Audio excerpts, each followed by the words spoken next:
Protect your DNA. BioPQQ can promote formation of new mitochondria. Infowarsstore.com.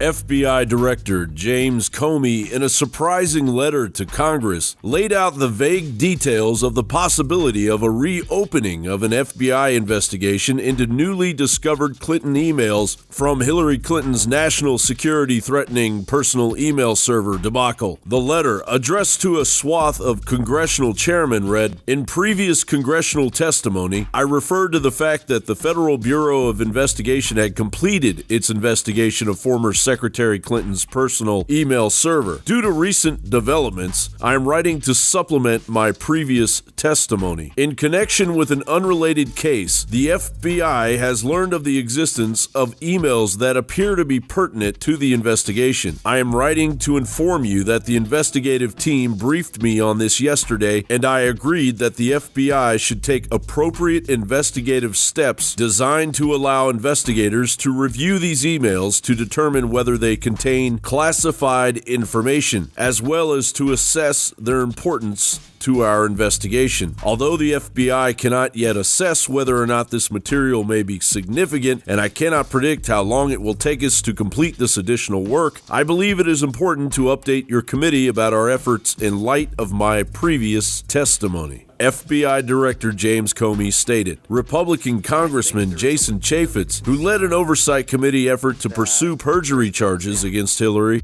immediately tweeted about the FBI's announcement. It read, "FBI Director just informed me the FBI has learned of the existence of emails that appear to be pertinent to the investigation. Case reopened." The campaign trail was thrown into chaos by the news. When there's news of the FBI's investigation, when it just happened a little while ago, they said, "Mr. Trump, I think they'd understand.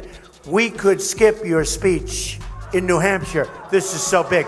I said, I don't have the courage to skip the speech in New Hampshire. Believe me, I don't have the courage. I think whatever is going on here sets up a first term that is going to be a really raucous one, filled with more investigations, maybe impeachment proceedings. You know, you got to believe somebody's going to want to do that. Right, Robert? Well, it's actually already been articulated and signaled by House Oversight Committee Chairman Jason Chaffetz, a Republican of Utah. He's talking about ramping up GOP investigations in the new year, should Secretary Clinton win. And we don't know if these emails pertain to her time while she was at the State Department. We just don't have any more information at this time.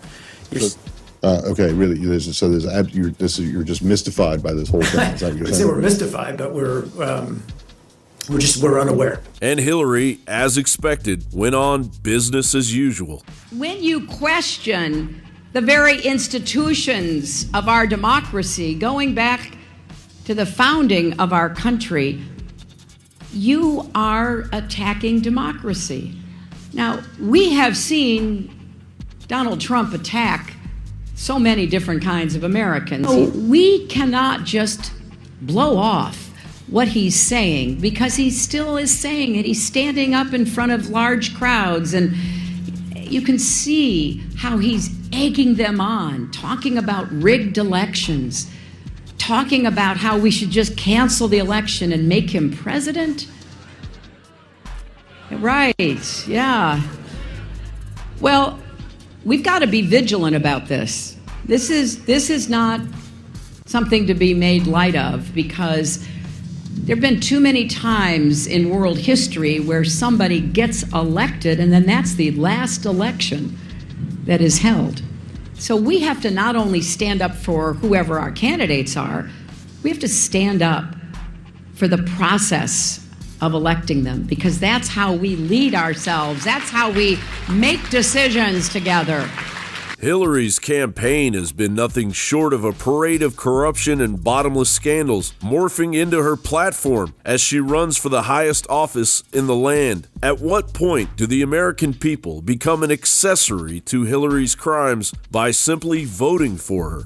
John Bound for Infowars.com.